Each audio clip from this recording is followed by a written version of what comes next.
Welcome to Amigos IAS. So Telangana నుంచి తెలంగాణ ప్రభుత్వం నుంచి మరొక పుస్తకం విడుదలైంది. సో తెలంగాణ ఎకనామిక్ పల్స్ అని చెప్పి. సో రానున్న గ్రూప్ 1 ఎగ్జామినేషన్ అంటే మెయిన్స్, గ్రూప్ 2, గ్రూప్ 3 ఏ పరీక్షకైనా అత్యంత కీలకమైన డేటా ఇందులో అందుబాటులో ఉన్నది.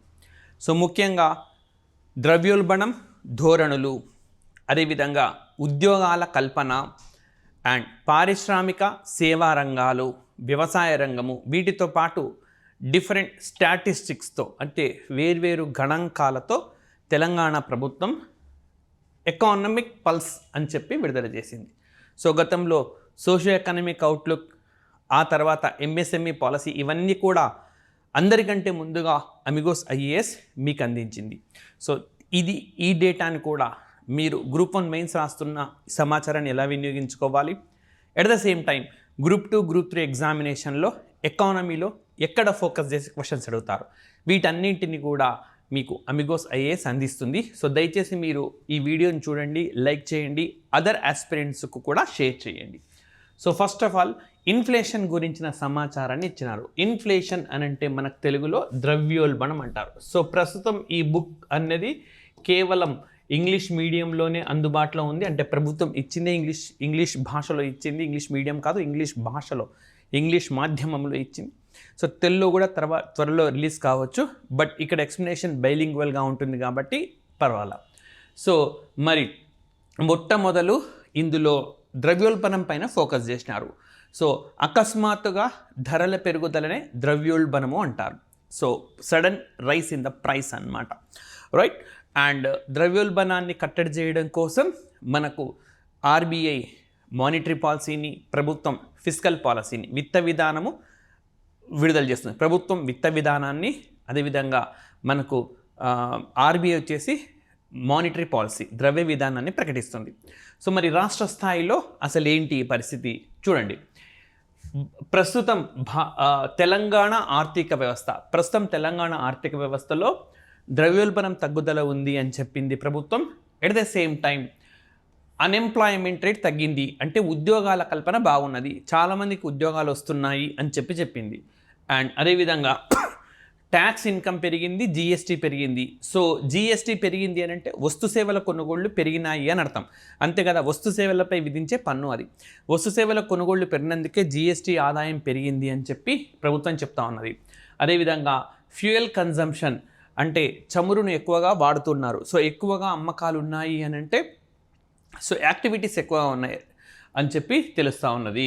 అండ్ అదేవిధంగా పారిశ్రామిక వాణిజ్య కార్యకలాపాలు కూడా తెలంగాణ రాష్ట్రంలో విస్తృతంగా మారినాయని చెప్పి ఫస్ట్ పేజీలో ఇచ్చిన మొత్తం అంశానికి ఇది సినప్సిస్ అనమాట, సారాంశం. ఈ అంశాలనే చర్చించినారు. సో ఏమంటున్నారు, సో ఇది ఒక సానుకూల దృక్పథమైన ఆర్థిక వ్యవస్థ అని చెప్పి చెప్తా ఉన్నారు తెలంగాణకు సంబంధించి, రైట్.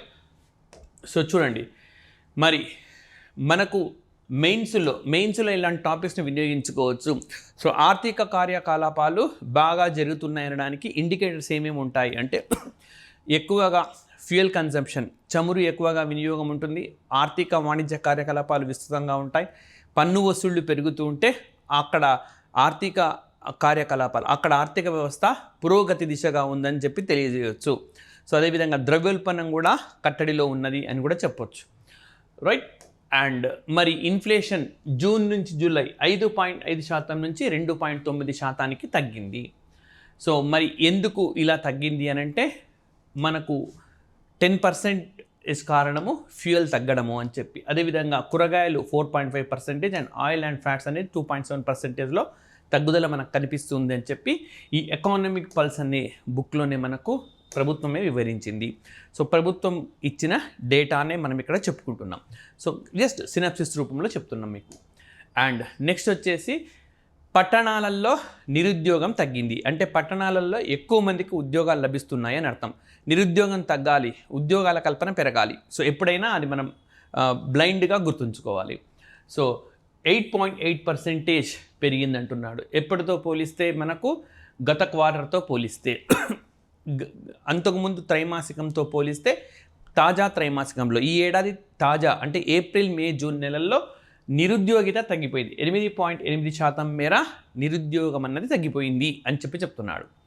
సో మరి ఈ రిడక్షన్ ఏం తెలియజేస్తూ ఉన్నది? తెలంగాణలో పట్టణ ప్రాంతాల్లో ఉద్యోగ అవకాశాలు పెరిగినాయి. ఓకే, తెలంగాణలో పట్టణ ప్రాంతాల్లో ఉద్యోగ అవకాశాలు చూడండి. ఉద్యోగ అవకాశాలు పెరిగితే వస్తు సేవల కొనుగోళ్లు కూడా పెరుగుతాయి. ఒకదానికొకటి బాగా లింక్ అయి ఉంటాయి అన్నమాట. సో మీకు ఇప్పుడు ఇక్కడ క్లాస్ చూస్తున్న వాళ్ళల్లో చాలామంది నిరుద్యోగులే ఉంటారు. వాళ్ళకు 2 వీలర్ ఉండదు. మీకు జాబ్ రాగానే 2 వీలర్ కొనుక్కోవచ్చు, లేదా మంచి మంచి బట్టలు కొనుక్కోవచ్చు. అంటే వస్తు సేవలకు డిమాండ్ అనేది క్రియేట్ చేస్తారు. ఫర్ ఎగ్జాంపుల్ మీరు గ్రూప్ 2 వచ్చిందనుకోండి, సివిల్స్కో గ్రూప్ 1కో సమాయత్తం అవుతారు. ఆ మేరకు ఇన్స్టిట్యూట్ల నుంచి సేవలు పొందడానికి చెల్లింపులు చేస్తారు. సో ఈ విధంగా ఒకదానికొకటి లింకప్ అయి ఉంటాయి అన్నమాట. సో పట్టణ ప్రాంతాల్లో మనకు నిరుద్యోగితం తగ్గింది. సో ఉద్యోగ అవకాశాలు పెరిగాయని చెప్తున్నాడు. సో ఫార్మల్ ఎంప్లాయ్మెంట్ ఇండికేటర్స్, అధికారిక ఉద్యోగ సూచీలు ఏవైతే ఉన్నాయో మనకు ఎంప్లాయ్మెంట్ ప్రావిడెంట్ ఫండ్ కానీ నేషనల్ పెన్షన్ సిస్టమ్ వీటిల్లో పెరుగుదల కనిపిస్తూ ఉన్నది. సో వీటికి గతంలో 100 రూపాయలు వచ్చి 110 రూపాయలు వస్తున్నాయి అనుకోండి. అంటే ఎక్కువ మంది ఉద్యోగులు వచ్చినట్టు, ఎక్కువ మంది ఉద్యోగులు కంట్రిబ్యూట్ చేస్తున్నట్టుగా ఇక్కడ తెలుస్తూ ఉంది. So net new EPF payrolls 13.9% పెరిగిందని అంటున్నాడు ఏప్రిల్ టు జూన్ ఫైనాన్షియల్ 25. ఎప్పుడుతో పోలిస్తే ఏప్రిల్ టు జూన్ 2024తో పోలిస్తే ఏప్రిల్ టు జూన్ 2025 నాడు 25లో అప్పుడు 100 రూపాయలు జమ అవుతే ఇప్పుడు 113 రూపాయలు జమ అవుతా ఉన్నది. ఈ పెరిగిన 13% ఎక్కువ మంది ఉద్యోగాలు వచ్చినారు, ఎక్కువ మంది ఉద్యోగులు రావడం వల్ల, ఎక్కువ మందికి ఉద్యోగాలు రావడం వల్ల అని చెప్తున్నారు. ఎన్పిఎస్ మనకు నేషనల్ పెన్షన్ సిస్టంలో 17.17% గ్రోత్ కనపడతా ఉన్నది. రైట్. సో తెలంగాణలో ఇటీవలి కాలంలో ఆర్థిక ధోరణులను వివరించండి అన్నప్పుడు డేటాను వినియోగించుకోవచ్చు. Latest trends of the economy in Telangana అని మనకు ఎగ్జామినేషన్లో క్వశ్చన్ వస్తే ఈ అంశాన్ని వినియోగించుకోండి. సో అదేవిధంగా ట్యాక్స్ రెవెన్యూ పెరుగుతూ ఉన్నది. సో అదేవిధంగా ప్రభుత్వం కూడా మౌలిక సదుపాయాలపైన రైట్ ఎక్కువగా ఖర్చు పెడుతుంది. సో చూడండి, ఈ మౌలిక సదుపాయాలపైన ప్రభుత్వం ఎక్కువగా వ్యయం చేస్తున్నాయి అంటే ఎక్కువ మందికి ఉపాధి కల్పిస్తుంది. సో ఎక్కువ వస్తువులను కొంటూ ఉన్నది. సో ఇది ఎకానమిక్ యాక్టివిటీని మరింత పెంచుతుంది. ఉదాహరణకు MGNREGA ఈ పథకంలో భాగంగా పనులు చేస్తారు, మౌలిక సదుపాయాలను పెంచుతారనమాట. సో ప్రభుత్వం డబ్బులు ఇస్తుంది. ఈ విధంగా యాక్టివిటీ పెరగడం వల్ల, ఉద్యోగాలు రావడం వల్ల మనకు education and health and other sectors బాగుతాయి. పైగా ఈ ఇన్ఫ్రాస్ట్రక్చర్ను ఈ రంగాలపైన వ్యయం చేస్తూ ఉన్నారు. ఫర్ ఎగ్జాంపుల్ మొన్ననో ఇంటిగ్రేటెడ్ స్కూల్స్ నిర్మాణానికి శ్రీకారం చుట్టారు. విధంగా వైద్యశాలలను, హాస్పిటల్స్ నిర్మిస్తూ ఉన్నారు. ఇవన్నీ కూడా మనం ఓకే, ప్రభుత్వ వ్యయం పెరుగుతూ ఉంది. ప్రభుత్వ వ్యయం పెరిగిన కొద్దీ అక్కడ అభివృద్ధి అనేది మనకు బాగుంటుంది. And state own revenue recorded growth, రాష్ట్రమే చేసే వ్యయము 7.2% పెరిగిందన్నమాట. అంటే లాస్ట్ ఇయర్ ఏప్రిల్ మే జూన్లో 100 రూపాయలు చేస్తే ఈ సంవత్సరము 107.2 రూపాయలు వ్యయం చేసింది ఇదే 3 నెలల్లో. సో ప్రభుత్వం వ్యయం పెరిగింది, మౌలిక సదుపాయాలైన వ్యయాన్ని క్రమంగా పెంచుతూ ఉన్నది. సో ఇవన్నీ కూడా మీకు గ్రూప్ 1 మెయిన్స్లో ఉపయోగించుకోదగ్గ అంశాలు. ప్రభుత్వ వ్యయం పెరిగితే నిరుద్యోగం తగ్గుతుంది, పేదరికం తగ్గుతుంది, మౌలిక సదుపాయాల వస్తు పెరుగుతుంది, వాటిని వినియోగించుకునే వాళ్ళు పెరుగుతారు. కాబట్టి ఈ ఏవైతే క్యాపిటల్ వ్యయం, మూలధన వ్యయం ఉంటుందో అది ఆర్థిక వృద్ధికి తోడ్పాటును అందిస్తుంది. సో ఇలాంటి ఒకదానికొకటి లింక్ పెడుతూ మీరు రాసుకోవాల్సి ఉంటుంది. అండ్ ఇవేమో ఎగ్జాక్ట్గా మనకు మల్టిపుల్ చాయిస్ ఎగ్జామినేషన్స్లో ఇచ్చే పర్సంటేజెస్. ఇంకా మనకి ఫస్ట్ టాపిక్ ఇప్పుడు నేను డిస్కస్ చేస్తున్నాను. ఫస్ట్ టాపిక్లో కొంతమేర డేటా తక్కువ ఉన్నది. రానున్న టాపిక్స్లలో చాలా డేటా ఇచ్చారు. అన్నిటిని కూడా అమిగోస్ IAS మీకు అందిస్తుంది. సో ప్రతి వీడియోని కూడా మీరు చూడండి, పార్ట్స్ వైజ్గా అందిస్తాము కాబట్టి. సో అన్ని చూడడం వల్ల ఖచ్చితంగా మీకు ఉన్న మార్క్స్కి అడిషన్గా చాలా మార్కులు వచ్చే అవకాశం ఉన్నది. సో నెక్స్ట్, ఇదే కాలంలో state has experienced robust GST collections 9.8% growth rate. Right. ప్రభుత్వం ఏం పెరిగితే ప్రజలు వాటిని వినియోగించుకుంటారు. వినియోగించుకోవడం వల్ల పన్నులు కడతారు. పన్నులు కట్టడం వల్ల ప్రభుత్వానికి ఆదాయం పెరుగుతుంది. ఆదాయం మరింత వ్యయం చేయడానికి అనుకూలంగా ఉంటుంది. సో ఈ విధంగా మనం అల్లుకుంటూ పోవాలి.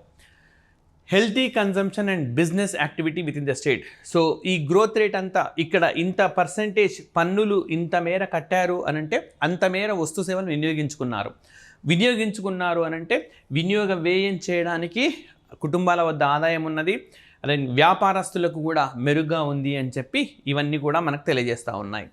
Right.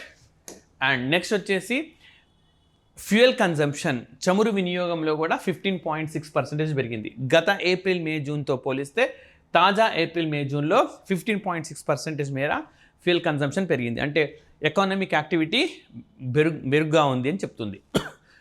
Robust economic activity like రవాణా, లాజిస్టిక్స్, తయారీ, ఈ 3 రంగాల్లో మెరుగైన ఫలితాలు ఉన్న నేపథ్యంలోనే మనకు ఈ వినియోగం ఉంది అని చెప్పి చెప్తా ఉన్నారు. సో ఎక్కువగా ఉండే fuel consumption, industrial activity, mobility అంటే ట్రాన్స్పోర్టేషన్ సెక్టార్ అన్నమాట. సో ఇవి పెరిగినట్టు. మనకి ఇది మల్టిపుల్ చాయిస్ ఎగ్జామ్స్ ఎట్లా ఇస్తాడు, ఒక ప్రాంతంలో ఫ్యూయల్ కన్జంప్షన్ బాగా ఉన్నది లేదా చమురు వినియోగం ఎక్కువగా ఉన్నది అని అంటే పారిశ్రామిక యాక్టివిటీస్ బాగున్నట్టు, రవాణా రంగం బాగున్నట్టు, పై 2 అట్లా ఇస్తారు. కాబట్టి పారిశ్రామిక రంగం, రవాణా రంగాలు మెరుగ్గా ఉన్నట్టుగా చూడవచ్చు. And agriculture and allied sectors అంటే వ్యవసాయము, దాని అనుబంధ రంగాలు చెప్పాను కదా, వ్యవసాయ రంగం ప్రస్తావించారు, పారిశ్రామిక రంగం ప్రస్తావించారు, సేవా రంగం ప్రస్తావించారు, చాలా డేటా కూడా ఇచ్చినారు. So Telangana agriculture and allied sectors 5.71% మేర పెరిగింది. సో చాలా ఇంపార్టెంట్. అండ్ రాష్ట్ర ఆర్థిక వ్యవస్థకు 15.42% మేర ఇది ఉన్నది. సో రాష్ట్ర ఆర్థిక వ్యవస్థలో వ్యవసాయం వాటా 15.42% ఉంది.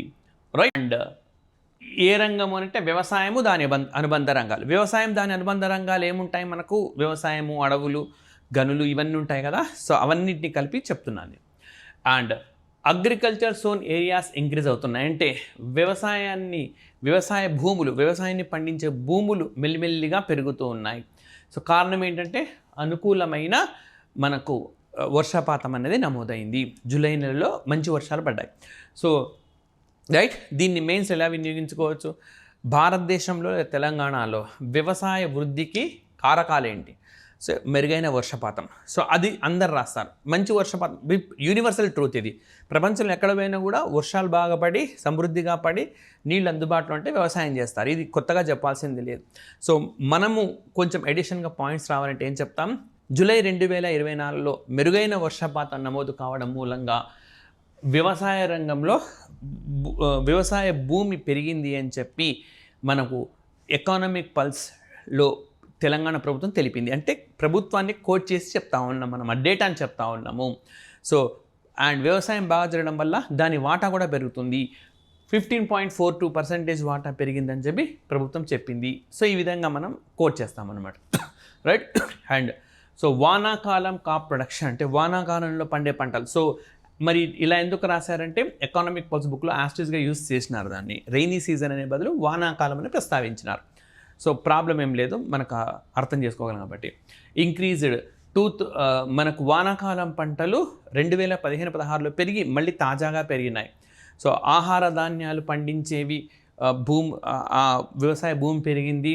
అదేవిధంగా ప్యాడీ అంటే బియ్యము 256.5% పెరిగిందనమాట. 2015-16 నుంచి పోలిస్తే 256.5% మేర పెరిగింది అని చెప్పి మనకు ఈ డేటాలో తెలియజేశారు. అదేవిధంగా ఇండస్ట్రియల్ సెక్టార్, పారిశ్రామిక రంగంగాన చూస్తే మనకు 2,45,801 crore ఉన్నది. సో ఇది రాష్ట్ర మొత్తము జిఎస్విఏ అంటే గ్రాస్ స్టేట్ వాల్యూ యాడెడ్, స్థూల రాష్ట్ర నికర విలువ జోడించిన ఆదాయంలో వ్యవసాయ రంగం పారిశ్రామిక రంగము 17.78% ఉన్నది. గత ఏడాదితో పోలిస్తే ఇది 8.68% ఎక్కువ. ముఖ్యంగా పారిశ్రామిక రంగంలో ఒక ఉపరంగమైన తయారీ రంగం 50.17% చేరుకున్నది. సో ఈ విధంగా ఇది మనం జాతీయ స్థాయిలో పారిశ్రామిక తయారీ రంగంతో పోలిస్తే రాష్ట్రంలో చాలా ఎక్కువగా ఉన్నది చెప్పవచ్చు అనమాట. తెలంగాణ తయారీ రంగంలో జాతీయ స్థాయితో పోలిస్తే మెరుగ్గా ఉన్నది అని చెప్పి ఎక్కడైనా మీరు ఇంట్రడక్షన్లో భాగంగా వినియోగించుకోవచ్చు. అదేవిధంగా index of industrial production, right, compounded అంటే మనకు వడ్డీపై వడ్డీ అంటుంటాం కదా, మీకు ఈజీగా అర్థం కావాలని చెప్పినాను. పెరిగిన దానిపై మరింత పెరుగుతుంది. ఓకే, చక్రవడ్డీ టైప్లో అనమాట. 2.90% మేర పెరుగుతుంది. గతంలో 1.48% ఉండింది ఇదే త్రైమాసికంలో, ఇప్పుడు 2.90% ఉన్నది. ఓకే, సో కేంద్రంలో మనకు ఈ కాంపౌండెడ్ మంత్లీ గ్రోత్ రేట్ 0.52% ఉంటే రాష్ట్రంలో 2.90%. మీరు గ్రూప్ 1 మెయిన్స్లో జాతీయ స్థాయితో తెలంగాణ రాష్ట్ర ఆర్థిక వ్యవస్థను కంపేర్ చేస్తున్నప్పుడు ఇలా ఏసీ ఇది ఇంత పర్సెంటేజ్, అంశము కేంద్రము రాష్ట్రము ఇలా రాసి తర్వాత వివరణ ఇవ్వండి. ఓకే, ఎక్సలెంట్గా ఉంటుంది. అంటే ఆయన వివరణ కూడా చదవడం మీది ఈ ఈ ఈ బాక్స్లోనే అతనికి డేటా అర్థమైపోతుంది అనమాట. సో టైం కన్స్ట్రెయింట్ బట్టి అలాంటి ఆన్సర్ కన్స్ట్రక్షన్ ఇష్యూస్ని కూడా మీకు అమిగోస్ ఐఏఎస్ అందిస్తుంది. అది టైంను బట్టి మనం చూద్దాం. అదేవిధంగా సేవా రంగానికి వస్తే ఎప్పటి నుంచో సేవారంగం కంట్రిబ్యూషన్ ఎక్కువ తెలంగాణలో, ఇప్పుడు మరింతగా పెరిగిందనమాట. సో గతంలో 59.4%, 2020-21లో 15.4 ఉంటే ఇప్పుడు 66.8%కు పెరిగింది. అంటే సేవారంగం వృద్ధి తెలంగాణలో బాగా ఉన్నది, చాలా మెరుగ్గా ఉంది. సాఫ్ట్వేర్ ఎక్స్పోర్ట్స్ ఎప్పటి నుంచో బాగున్నాయి తెలంగాణలో. సో 33.4% ఇంక్రీజ్ అయినాయి 22-23 పోలిస్తే. అండ్ దీనికి హైదరాబాద్ అనేది అత్యంత కీలకమైన రోల్ని పోషించింది. అదేవిధంగా జిల్లాల వారీగా ఎగుమతుల డేటాను కూడా ఈ బుక్లో అందించినారు. ఈ బుక్ ఫ్రీగా మీకు నెట్లో అందుబాటులో ఉన్నది, ఎవరైనా డౌన్లోడ్ చేసుకోవచ్చు. దాన్ని మేము యాసిస్గా వివరణిస్తున్నాం, ఇంగ్లీష్లోనే అందుబాటులో ఉన్నది, మీరు డౌన్లోడ్ చేసుకోండి, ఈ వివరణను కూడా చూడండి. రైట్, సో ఇది మనకు టాపిక్ 1 ఇది. సో రోజుకు 1 or 2 టాపిక్స్ అనమాట మనకు ఇక్కడ ఇన్స్టిట్యూట్లో షెడ్యూల్స్, నేను చెప్పే క్లాసెస్ షెడ్యూల్స్ని ఆధారంగా చేసుకొని సాధ్యమైనంత తొందరలో వితిన్ 3 or 4 డేస్లో దీన్ని కూడా అయిపోగొడతాం. మీ గతంలో socio economic outlook complete explain చేసినాం. ఎంఎస్ఎంఈ పాలసీని అందరికంటే ఫాస్ట్గా మేము ఇచ్చిన నేపథ్యంలో మీరు కూడా ఆదరించినారు. సో దీన్ని కూడా ఆదరించండి, లైక్ చేయండి, షేర్ చేయండి, సబ్స్క్రైబ్ చేసుకోవాలంటే ఛానల్ సబ్స్క్రైబ్ చేసుకోండి. నెక్స్ట్ సెషన్లో మరొక అంశాన్ని అందిస్తాం. అండ్ ఓకే, అతి త్వరలో మీకు live sessions group 1 mains and group 2 పర్స్పెక్టివ్లో కూడా అమిగోస్ ఐఏఎస్ తరఫున అందిస్తాను. So thank you very much.